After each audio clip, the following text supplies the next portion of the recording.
Julius said, and I quote, siri ya maendeleo ni watu, ardhi na uongozi bora.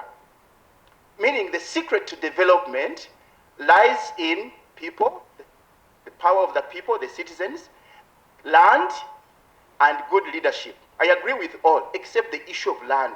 Because the issue of land is pushing us to look at land as the most important means of survival. And so you have a former Minister of Finance professing that he's now a farmer. Surely you're competing with peasants. Allow me to submit that nchi ya washamba ni nchi ya washenzi. We have to transform, and I will not translate that. Nchi ya washamba ni nchi ya washenzi. We have to transform the economy into an industrial manufacturing economy. I wouldn't like to see a professor of a university competing with peasants. No, we are underutilizing your competencies. We are underutilizing an economy is competing with peasants. So why are you competing with peasants? Because when you are in office, you did not transform the economy. It would be wrong for a governor of the central bank to retire into peasant farming, or to stay in office and say, until God takes me, as Tumsime Mutebile did. Can we transform the economy? Are you a woman with a small-scale business with a dream of growing it to another level? The GROW Project is here to support you in realizing your dream. The GROW Project is a government initiative implemented by the Ministry of Gender, Labour and Social Development and Private Sector Foundation Uganda with support from the World Bank.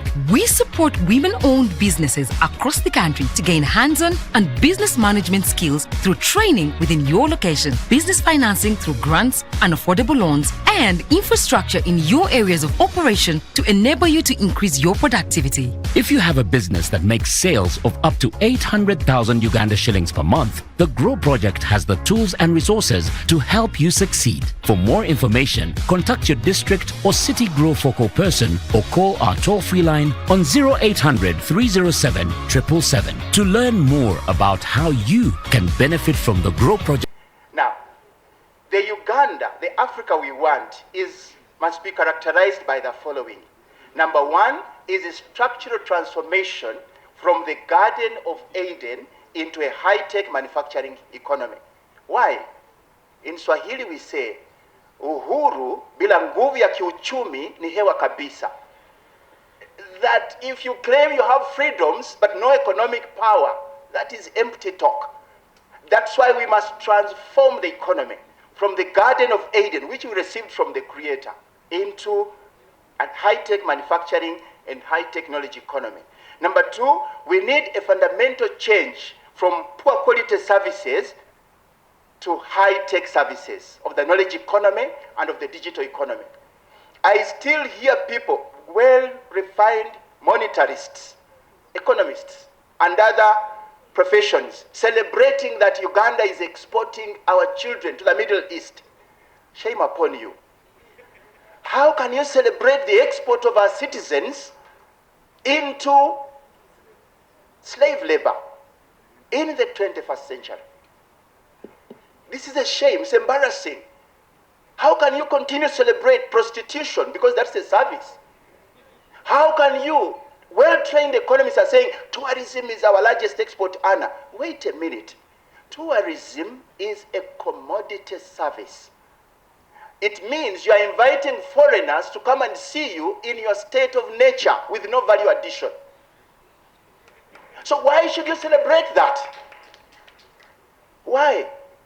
That in fact the president calls that a vulnerable economy. But I'm seeing the planners, NPA, are putting tourism among sectors that must be promoted.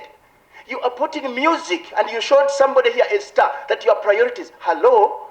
Why are you fooling us? The singer, now I think that is politics, not political economy.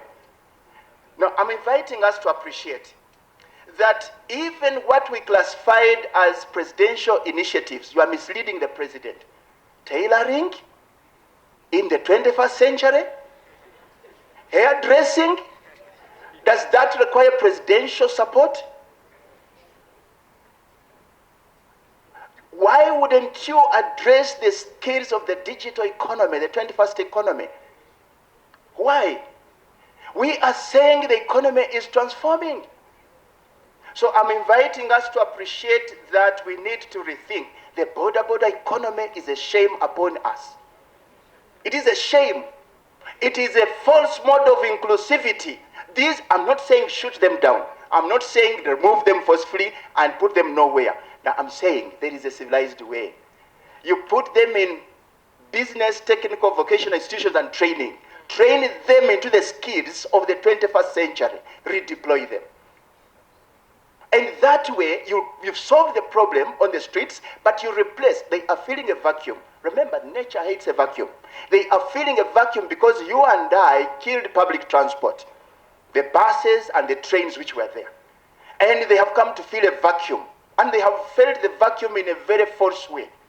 They are a nuisance. For me, it is embarrassing to hear a well-trained, refined economy saying borders, these are a symbol of inclusion. If you remove them, the economy will collapse. That's a lie. Okay, now, the chair is saying I stop, but can I do two purposes? Just two. Number one, the next slide, please. I am presenting this, the Africa we want.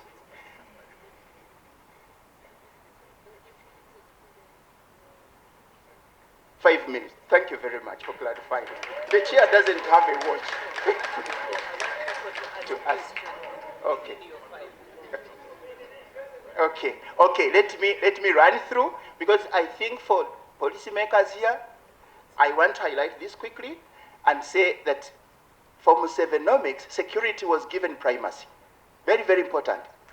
And a number of people, when I say security is important, they say, are you the preacher of the Machiavellian rulers in Africa? No, we all need security of the individual and of property. The problem with Musevenomics elites is that they forgot that security is comprehensive. The focus has been on two things: regime security and state security.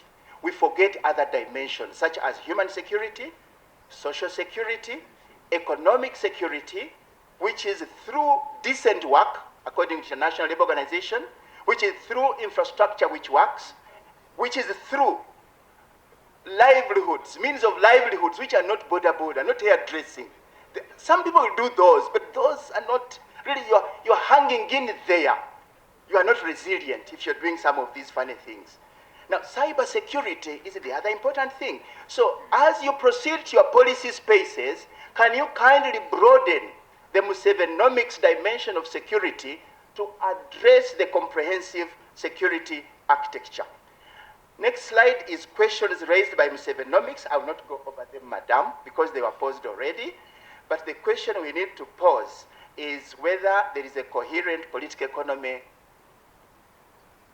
message, a coherent interpretation of Musevenomics. I've shared slides, but I will not stick to them. Godba was one of them, and Professor Laro Tunu and Aaron Magezi, you read their ideas. I will not go to their point because I'm being told to hurry. Could we please go to the next? Until you see that interesting figure. The next one, please, the next. This one. I want us to appreciate that Musevenomics is talking democracy. And I want us to agree that dissent is normal. That if Kiiza, Mwalimu JK, cannot agree with myself on all things I do, because I say, should I do this or this one? Should I go for the conference or I go to teach my children at Makerere? So I may not agree with myself all the time. How about 2-3 people? How about 45 million Ugandans? So dissent is normal. Because people armed with different theories, different values, different backgrounds may look at the same empirical reality and disagree. Just like these two guys are looking at the same thing. One is saying it is 6, the other is saying it's 9. This is absolutely normal. And Musevenomics says, look, this is normal. The next slide, please. Now, this one is summarizing Musevenomics. I'm going to leave behind the PowerPoint. I want to be very disciplined. The chair is saying discipline, discipline, discipline. Can I go now? Have you presented that picture, sir? Because somebody is complaining. We are not painting the global political economy space